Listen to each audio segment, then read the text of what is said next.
نن موږ په جانس کې او په جانس کې زما د کتابو ډیر ښه ملګری او بهترین کتاب لوستوال نور الله جلال زی دی. د ده نه به پوښتنه وکړو چې دی ولې کتابونه لولي. مثلا که یو څوک کتاب ولولي په ژوند کې به څه چینج راسي؟ سلامونه د سپین سهار یوټیوب چینل ټولو مینوالو ته. که څوک کتاب ولولي هغه به ژوند زده کړي. بالکل.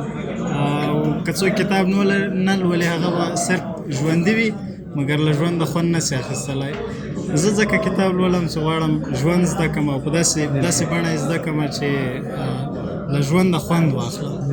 یعنې هره شیبه د ژوند حس کړم، محسوس یې کړم. په دې خاطر زه کتاب یعنې د ژوند ښه بڼه، خوندوره بڼه یوازې له کتاب نه زده کېدلی شي. ستا باور هم دا دی؟ دا تر ټولو بهترین باور دی. هغوی چې کتابونه لولي د ژوند ښه بڼه حتما زده کولی شي.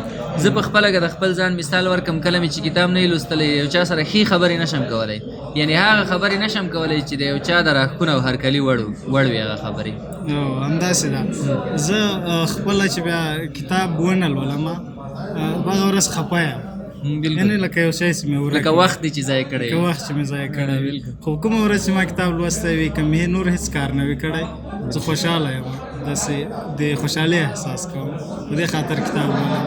او بله مهمه، تر ټولو مهمه خبره دا ده چې مثلا موږ او تاسې تل د زده کړې په هڅه کې یو. کتاب یوازینی شی ده چې دونه ډېر په اسانۍ زده کولی شو.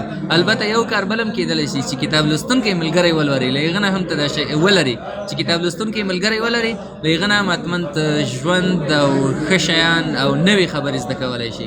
همداسې ده.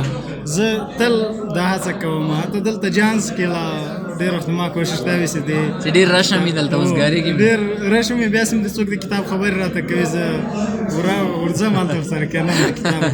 دا ډېره ښه خبره ده. په کار د موږ او تاسې دلته په جانس کې کتاب لوستونکي ملګري راډېر کړو، ډېر کتاب لوستونکي ملګري پیدا کړو.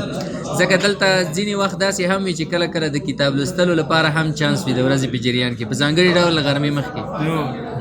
ډېر وخت هم له ملګرو دغه تم هم وي چې دی په دې وخت کې راسي او یو داسې ماحول کې کښېني چې هم زړه خوشحاله وي او ښې خبرې د کتابونو خبرې وکړي. او د کتاب په اړه زه ډېره جالبه خبره ده د ځان دپاره کوم چې زه هلته په کور کې یو کوچنی کتابخانه لرم. ډېر ښه. نو کله چې زه بل ځای د شپې ځم یا چېرته شپه کوم، خپل کتابونه مې یادېږي.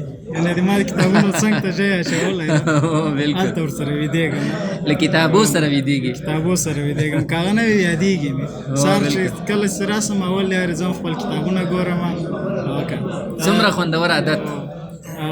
ننګیال صاحب ویلي ول چې د کتابونو بوی بالکل او وږم احساسول څوک خوشحاله کوي. بیخي رښتیا خبره ده. زه کله د کتابونو هغه بوی احساسوم خوشحاله یم. یعنې د کتابونو د بوی روږ دی ته.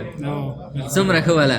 زه خو په خپله په دې باور یم چې تر ټولو ښه مین چې له ژوند هم خوند اخلي او ډېر خوندور مین وي هغه به دا وي چې کتاب لوستونکي شهی ولري، چې داسې ملګري ته ولري چې هغه کتاب لوستونکي وي او زیاتره وخت د کتاب کوم کتاب یې لوستلی وي د هغه په اړه خبره ورسره وکړي. یا مثلا تا کتاب لوستلی وي، ته د کتاب په اړه له هغې سره خبرې وکړي. څومره خوندور ژوند به وي دا. دا چې دلته مګر جلال زی صاحب په داسې ځای کې ګیر کړی دی چې دی ډېر سخت مصروف دی، نو بیا به له ده سره منظمې، اوږدې او د کتابونو په اړه زښتې ډېرې خوندورې خبرې وکاندو.